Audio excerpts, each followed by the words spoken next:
Be sure to read and follow the safety guidelines to protect your computer from potential damage and ensure your personal safety. For more information about safety guidelines, see the owner's manual at dell.com/support. Before you begin, turn off the computer and disconnect all the attached peripherals. Loosen the captive screws holding the base cover in place.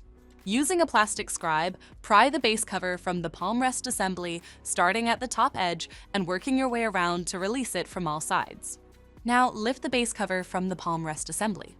If your computer is unable to enter service mode, disconnect the battery cable from the system board. To remove the solid-state drive 2230, identify the solid-state drive. Remove the tape. Remove the screw. Lift the drive out of the system. Flip the drive over. Remove the screw. Disconnect the drive from the latch. To reinstall the solid-state drive 2230, secure it to the latch by tightening the screw. Flip the drive over. Place it back in the system. Install the screw.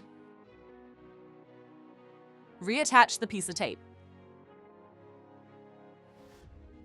If the battery cable was disconnected earlier, make sure to reconnect it to the system board. Next, align the base cover with the palm rest assembly and gently place it into position. Tighten all required screws to secure the base cover in place. For more information about your Dell system, visit dell.com/support.